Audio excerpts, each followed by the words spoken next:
அனைவருக்கும் வணக்கம். இது ஃப்ரீ வேதிக் அஸ்ட்ராலஜி தமிழ். லைக் பண்ணுங்கள், ஷேர் பண்ணுங்கள், சப்ஸ்கிரைப் பண்ணுங்கள். ஸோ இது வந்து ஒரு ஆண் ஜாதகம்.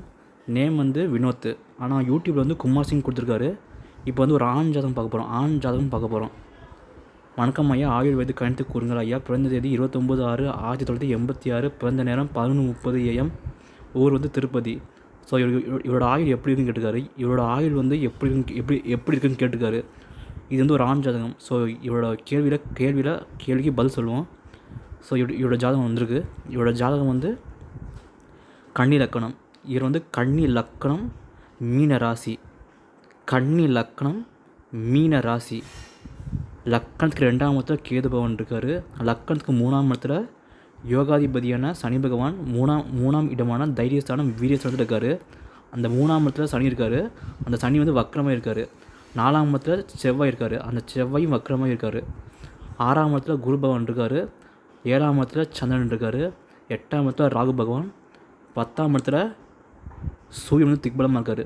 10ஆம் இடத்துல சூரியன் வந்து திக்பலமாக இருக்கார். 11ஆம் இடமான லாபஸ்தானத்தில் லக்கண அதிபதியான புதன் மற்றும் சுக்கிரன் இருக்காங்க. ஸோ இதுதான் ஜாதகம். ஸோ கன்னி லக்கணத்துக்கு அதிபதி வந்து புதன் பகவான். ஸோ உங்கள் லக்கண அதிபதி வந்து புதன் பகவான். ஸோ அந்த புதன் பகவான் வந்து லக்கணத்துக்கு 11ஆம் இடமான லாபஸ்தானத்தில் நல்ல வலுவாக இருக்கார். லக்கத்துக்கு 11ஆம் இடமான லாபஸ்தானத்தில் நல்லா வலுவாக இருக்கார். அம்சக்கட்டத்தில் புதன் வந்து கன்னி ராசியில் நல்ல சுபவர்க்க வீட்டில் உட்காந்துருக்காரு. ஸோ உங்கள் லக்கண அதிபதியான புதன் பகவான் வந்து புதன் வந்து 8 டிகிரி, சுக்கிரன் வந்து 22 டிகிரி. ஸோ 14 டிகிரி டிஃப்ரென்ஸில் ரெண்டு பேரும் சேர்ந்துருக்காங்க. 14 டிகிரி டிஃப்ரென்ஸில் 2 பேர் சேர்ந்துருக்காங்க. ஸோ உங்களுக்கு புதன் வந்து சுபத்துவமாக இருக்குது.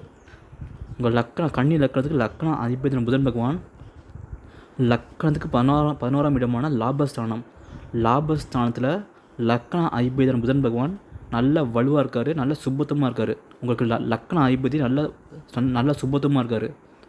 லக்கண அதிபதி நல்ல சுபத்துவமாக இருக்கார். அது லக்கணத்துக்கு 16ஆம் இடமான லாபஸ்தானத்தில். என்னதான் செவ்வாய் வந்து 8ஆம் பார்வையாக அந்த புதனையும் சுக்கிரனையும் பார்க்குற மாதிரி தெரிஞ்சாலும் செவ்வாயோட பார்வை கொஞ்சம் விலகி இருக்குது. செவ்வாயோட 8ஆம் பார்வை கொஞ்சம் விலகி இருக்குது புதனுக்கு. ஸோ புதன் வந்து நல்ல சுபத்துவமாக இருக்குது. நல்ல வலுவாக இருக்கார். உங்கள் லக்கண அதிபதியான புதன் பகவான் லக்கணத்துக்கு 11ஆம் இடமான லாபஸ்தானத்தில் நல்ல வலுத்திருக்காரு. நல்ல சுபத்துவமாக இருக்கார். சுக்கிரனோட சுப கிரகமான சுக்கிரனோட இணைஞ்சு அந்த புதன் வந்து நல்ல சுபத்துவமாக இருக்கார். ஸோ உங்கள் லக்ன அதிபதியான புதன் பகவான் நல்ல சுபத்துவமாக இருக்கார். நல்ல ஸ்ட்ராங்காக இருக்கார் உங்களுக்கு. ஸோ உங்கள் ஜாதகத்தில் வந்து புதன் பகவான் வந்து நல்ல வலுத்திருக்காரு. நல்ல சுபத்துவமாக இருக்கார். உங்கள் லக்ன அதிபதியான புதன் பகவான் நல்ல வலுவாக இருக்கார். நல்ல சுபத்துவமாக இருக்கார். எனக்கு குருவோட 5ஆம் பார்வை பக்கத்து ராசியில் விடுற மாதிரி தெரியுது. ஏன்னா குரு வந்து 28 டிகிரி. குரு பகவான் 28 டிகிரி. குரு வந்து 28 டிகிரி. ஸோ குருவோட பார்வை புதன் மேலே படுது. ஸோ புதன் வந்து சுபத்துவமாக இருக்குது உங்களுக்கு. ஸோ உங்களுக்கு வந்து புதன் பகவான் நல்லா சுபத்துவமாக இருக்கார். லக்ன அதிபதியான புதன் பகவான் லக்கணத்துக்கு 11ஆம் இடமான லாபஸ்தானத்தில் நல்லா சுபத்துவமாக இருக்கார். சுக்கிரனோட இணைஞ்சு குருவோட 5ஆம் பார்வையில் புதன் வந்து சுபத்துவமாக இருக்கார். இங்கே புதன் வந்து 8 டிகிரி, குரு வந்து 28 டிகிரி. ஸோ குருவோட பார்வை வந்து பக்கத்து ராசிலையும் விழுது. ஸோ குருவோட பார்வை புதன் மேலேயும் படுது உங்களுக்கு. ஸோ உங்கள் லக்ன அதிபதியான புதன் பகவான் நல்லா சுபத்துவமாக இருக்கார். சுக்கிரனோட இணைஞ்சு நல்லா சுபத்துவமாக இருக்கார். குருவோட 5ஆம் பார்வை சுப கிரகமான குருவோட 5ஆம் பார்வை புதன் மேலே படுது. குரு வந்து 28 டிகிரி, புதன் வந்து 8 டிகிரி. 10 டிகிரி வித்தியாசத்தில் குருவோட பார்வை படுது. குருவோட 5ஆம் பார்வை புதன் மேலே படுது. ஸோ புதன் வந்து சுபத்துவமாக இருக்குது. புதன் பகவான் நல்லா சுபத்துவமாக இருக்கார். லக்ன அதிபதியான புதன் பகவான் நல்லா சுபத்துவமாக இருக்கார். குருவோட பார்வையில் நல்லா சுபத்துவமாக இருக்கார். உங்கள் லக்கண அதிபதியான புதன் பகவான் லக்கணத்துக்கு 11ஆம் இடமான லாபஸ்தானத்தில் நல்ல சுபத்துவமாக இருக்கார். சுப கிரகமான சுக்கிரனோட இணைஞ்சு குருவோட 5ஆம் பார்வையில் புதன் பகவான் நல்ல சுபத்துவமாக இருக்கார். நல்ல வலுவாக இருக்கார் உங்களுக்கு. அது மட்டும் இல்லாமல் குருவோட 7ஆம் பார்வை 12ஆம் இடமான அயன சயன போகஸ்தானம் மேலேயும் விழுது. லக்கணத்து மேலேயும் விழுது. ஒருத்தரோட லக்கணம் தான் கேரக்டரை குறிக்கும். அவரோட மன வலிமை குறிக்கும் லக்கணம் தான். ஸோ லக்கணம் மேலே குருவோட பார்வை விழுது. குருவோட 7ஆம் பார்வை லக்கணம் மேலே படுது. ஸோ லக்கணம் சுபத்துவமாக இருக்குது. லக்கண அதிபதியும் நல்லா சுபத்துவமாக இருக்கார். குருவோட பார்வையில் சுப கிரகமான குருவோட 7ஆம் பார்வை லக்கணத்துக்கு மேலே விழுது. ஸோ லக்கணம் சுபத்துவமாக இருக்குது. குருவோட பார்வையில் லக்னம் சுபத்துவமாக இருக்குது. ஏன்னா குரு வந்து 12ஆம் இடத்தை பார்க்குற மாதிரி தெரிஞ்சாலும் குருவோட டிகிரி வந்து 28 டிகிரி. ஸோ குருவோட பார்வை வந்து பக்கத்து ராசி மேலே விழுது. ஸோ குருவோட பார்வையில் வந்து லக்னம் அதிபதியான புதனும் சுபத்துவமாக இருக்கார், லக்னமும் சுபத்துவமாக இருக்குது. ஸோ இந்த ஜாதகம் வந்து நல்ல யோகமான ஜாதகம். ஏன்னா லக்னம் மற்றும் லக்ன அதிபதியான புதன் பகவானை குருவோட பார்வை வந்து படுது. ஸோ லக்னமும் சுபத்துவமாக இருக்குது, லக்ன அதிபதியான புதன் பகவானும் சுபத்துவமாக இருக்கார். ஸோ இது வந்து இந்த ஜாதகம் வந்து நல்ல யோகமான ஜாதகம். ஸோ இந்த ஜாதகம் வந்து நல்ல யோகமான ஜாதகம், நல்ல ஜாதகம் இந்த ஜாதகம். அடுத்து 5ஆம் இடம், லக்னத்துக்கு 5ஆம் இடம் மகர ராசி. 5ஆம் இடங்கிறது புத்திரஸ்தானம், குழந்தைகள் ஸ்தானம், பூர்வ புண்ணிய ஸ்தானம், க்ரியேட்டிவிட்டி ஸ்தானம். அதாவது நம்ம மனசை என்ன நினைக்கிறோமோ அது நடக்கக்கூடிய ஸ்தானம் தான் 5ஆம் இடம். ஸோ லக்னத்துக்கு 5ஆம் இடம் வந்து பூர்வ புண்ணிய ஸ்தானம். அந்த 5ஆம் இடத்தை சனி 3ஆம் பார்வையை பார்த்தாலும் சுக்கிரனும் புதனும் பார்த்து அந்த 5ஆம் இடத்தை சுபத்தப்படுத்துது. ஸோ 5ஆம் இடங்கிறது பூர்வ புண்ணிய ஸ்தானம். சனி பகவான் 3ஆம் பார்வையாக அந்த 5ஆம் இடத்தை பார்த்தாலும் சுப கிரகமான சுக்கிரன் மற்றும் புதன் வந்து தன்னோட 7ஆம் பார்வையாக அந்த 5ஆம் இடத்தை பார்த்து இந்த லக்னத்துக்கு 5ஆம் இடம் சுபத்துவமாக இருக்குது. இந்த லக்னத்துக்கு யோக கிரகமான சுக்கிரன், புதன் அண்ட் சனி இந்த 3 பேரும் பார்க்குறாங்க அந்த லக்னத்துக்கு 5ஆம் இடத்தை. ஸோ லக்னத்துக்கு 5ஆம் இடம் நல்லா சுபத்துவமாக இருக்குது. சனி வந்து பாவகிரகம். அந்த பாவகிரக பாவை 3ஆம் பார்வையை பார்த்தாலும் சுக்கிரன் மற்றும் புதன் 2 பேரோட 7ஆம் பார்வையும் அந்த 5ஆம் இடத்தை படுது. ஸோ அந்த 5ஆம் இடம் சுபத்துவமாக இருக்குது. லக்னத்துக்கு 5ஆம் இடம் சுபத்துவமாக இருக்குது. 5ஆம் அதிபதியான சனி பகவான் வந்து லக்னத்துக்கு 3ஆம் இடமான உபஜயஸ்தானத்தில் இருக்கார். சனி வந்து கொஞ்சம் வக்கரமாக இருக்கிறது ரொம்ப நல்லது. ஸோ லக்னத்துக்கு 5ஆம் இடம் நல்ல சுபத்துவமாக இருக்குது. ஏன்னா சுக்கிரனும் புதனும் 7ஆம் பார்வையாக அந்த லக்னத்துக்கு 5ஆம் இடத்தை சுபத்துவப்படுத்துகிறாங்க. அது மட்டும் இல்லாமல் 5ஆம் அதிபதியான சனி பகவான் லக்னத்துக்கு 3ஆம் இடமான உபஜயஸ்தானத்தில் இருக்கார். ஸோ உபஜயஸ்தானத்தில் இருக்கிறது ரொம்ப நல்லது. அது மட்டும் இல்லாமல் அந்த சனி வந்து வக்கரமாக இருக்கார். பாப கிரகங்கள் வக்கரம் மாறுது ரொம்ப நல்லது. பாப கிரகங்கள் வக்கரம் மாறுது ரொம்ப நல்லது. லக்னத்துக்கு 3ஆம் இடத்துல சனி வந்து வக்கரமாக இருக்காது. ஸோ இது வந்து ரொம்ப நல்ல அமைப்பு. அந்த சனி வந்து சுபத்துவமாக இல்லை, அதான் கொஞ்சம் மைனஸாக இருக்குது. இருந்தாலும் கூட லக்னத்துக்கு 3ஆம் இடமான உபஜயஸ்தானத்தில் சனி பகவான் வந்து வக்கரமாகுது ரொம்ப நல்லது. பாப கிரகம் வந்து வக்கரமாகுது ரொம்ப நல்லது. அதோட காரகத்தை வந்து கொஞ்சம் குறைக்கும் வக்கரமானா. ஸோ சனி வந்து வக்கரமாகுது சனி பகவான் வக்கரமாகுது ரொம்ப நல்லது. சனி பகவான் வக்கரமாக இருக்கார். அது மட்டும் இல்லாமல் இன்னொரு பாப கிரகமான செவ்வாயும் வக்கரமாக இருக்குது. ஸோ இது ரொம்ப நல்ல அமைப்பு. லக்னத்துக்கு 9ஆம் இடம் சனியோட 7ஆம் பார்வையில் லக்னத்துக்கு 9ஆம் இடம் கொஞ்சம் மைனஸாக இருக்குது. லக்னத்துக்கு 9ஆம் இடம் பாக்கியஸ்தானம், தந்தை ஸ்தானம், அதிர்ஷ்டஸ்தானம், லட்சுமி ஸ்தானம். சனியோட 7ஆம் பார்வையில் லக்னத்துக்கு 9ஆம் இடம் கொஞ்சம் நெகட்டிவாக இருக்குது. 9ஆம் அதிபதி வந்து சுக்கிர பகவான். இந்த லக்னத்துக்கு யோகாதிபதி. இந்த லக்னத்துக்கு 2க்கும் 9க்கும் அதிபதியான சுக்கிர பகவான் லக்னத்துக்கு 11ஆம் இடமான லாபஸ்தானத்தில் இருக்கார். செவ்வாயோட 8ஆம் பார்வை சுக்கிரன் மேலே படுது. சுக்கிரனும் ஓரளவு நல்லா வலுவாக இருக்கார். ஸோ 9ஆம் இடம் கொஞ்சம் நெகட்டிவாக இருக்குது. சனியோட 7ஆம் பார்வையில் 9ஆம் இடம் கொஞ்சம் நெகட்டிவாக இருக்குது, கொஞ்சம் மைனஸாக இருக்குது. ஆனால் 9ஆம் அதிபதியான சுக்கிர பகவான் வந்து லக்னத்துக்கு 11ஆம் இடமான லாபஸ்தானத்தில் லக்னத்துக்கு 11ஆம் இடமான லாபஸ்தானத்தில் இருக்கார். ஸோ சுக்கிரனும் ஓரளவு நல்லா இருக்கார். பிரச்சனை இல்லை. ஸோ லக்னம் சுபத்தமாக இருக்குது. லக்ன அதிபதியான புதன் பகவானும் நல்லா சுபத்தமாக இருக்கார் குருவோட பார்வையில். ஸோ இது வந்து யோகமான ஜாதகம். ஸோ இந்த லக்னத்துக்கு 11ஆம் அதிபதியான லாபஸ்தான அதிபதியான சந்திர பகவான் லக்னத்துக்கு 7ல் இருக்கார். ஸோ சந்திரன் வந்து ஓரளவுக்கு ஒளி பொருந்திய சந்திரன். இந்த சந்திரனுக்கு வந்து 30% ஒளி இருக்குது. சந்திரன் வந்து 7ஆம் பார்வையாக லக்னத்தை பார்க்குறாரு.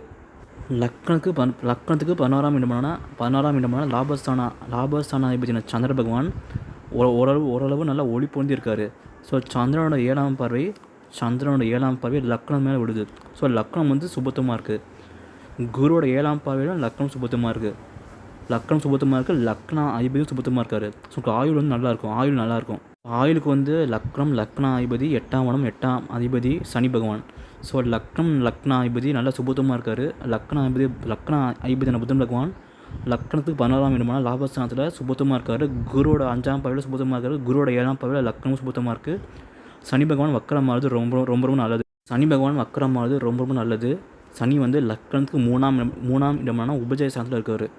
ஸோ சனி ஓரளவு நல்லா இருக்கார். 8ஆம் அதிபதியான செவ்வாய் பகவான் வந்து லக்னத்துக்கு 4ஆம் இடமான கேந்திர ஸ்தானத்தில் செவ்வாய் வந்து உட்காந்துருக்காரு. செவ்வாய் வந்து வக்ரமாக இருக்கார்.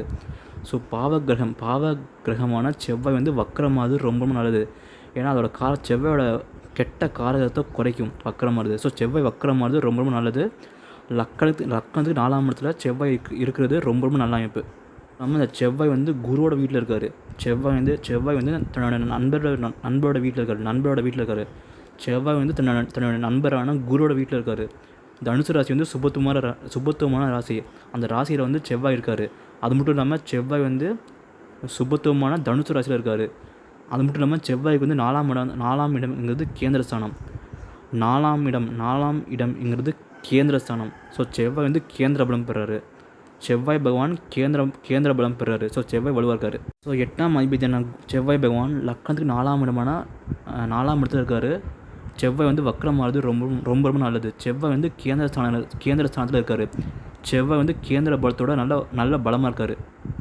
ஸோ செவ்வாய் வந்து கேந்திர ஸ்தானத்தில் இருப்பது ரொம்ப நல்லது. செவ்வாய் வந்து கேந்திர பலம் பெறாரு.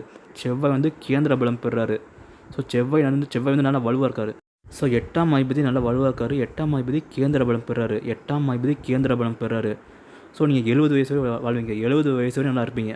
ஸோ 8ஆம் இடத்துல ராகு இருந்தாலும் நீங்கள் வந்து 70லேருந்து 75 வயசு வரை இருப்பீங்க. 70லேருந்து 75 வயசு வரையும் இருப்பீங்க. நீங்கள் 70லேருந்து 75 வயசு வரையும் நல்லா இருப்பீங்க. 70லேருந்து 75 வயசு வரையும் நீங்கள் ரொம்ப நல்லா இருப்பீங்க. ஏன்னா இந்த ஜாதகம் நல்ல யோகமான ஜாதகம். நல்ல ஜாதகம். உங்களுக்கு இப்போ நடக்கிற வந்து சுக்கிரதசை வந்து 2011 ஸ்டார்ட் பண்ணுது. 2031 முடியுது. உங்களுக்கு சுக்கிரதசை ரொம்ப நல்லாயிருக்கும். ஏன்னா சுக்கிரன் வந்து 2க்கும் 9க்கும் அதிபதி. இந்த லக்கணத்துக்கு யோகாதிபதி. அந்த லக்கணத்துக்கு யோகாதிபதியான சுக்கிரன் வந்து லக்கணத்துக்கு 11ஆம் இடமான லாபஸ்தானத்தில் இருக்கார். கூடவே லக்கண அதிபதி மற்றும் 10ஆம் அதிபதியும் கூடவே இருக்கார். ஸோ இந்த சுக்கிர தசையில் நீங்கள் நல்லா சம்பாதிப்பீங்க. இப்போ வரைக்கும். ஸோ நீங்கள் சுக்கிர தசையில் நீங்கள் நல்லா சம்பாதிச்சுட்ருப்பீங்க. அது மட்டும் இல்லாமல் சுக்கிர தசையில் சுக்கிரன் வாங்கிய சாரம் வந்து புதன் சாரம். அந்த புதன் வந்து லக்னாதிபதி மற்றும் 10ஆம் அதிபதி. அந்த சுக்கிரன் வாங்கிய சாரமான புதன் பகவான் உங்கள் கூடவே இருக்கார். லக்கணத்துக்கு 11ஆம் இடமான லாபஸ்தானத்தில் இருக்கார். ஸோ சுக்கிர தசையில் நீங்கள் நல்லா சம்பாதிப்பீங்க. சுக்கிர தசையில் நீங்கள் ரொம்ப நல்லா இருப்பீங்க. சுக்கிர தசையில் நீங்கள் ரொம்ப நல்லா இருப்பீங்க.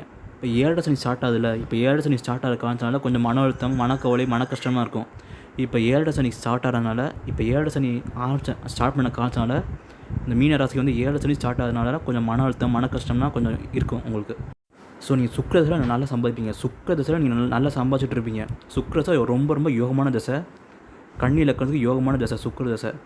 ஸோ சுக்கிர தசையில் நீங்கள் நல்லா சம்பாதிச்சுட்ருப்பீங்க. இப்போ 7 சனினால் கொஞ்சம் மன அழுத்தம் இருக்கும்.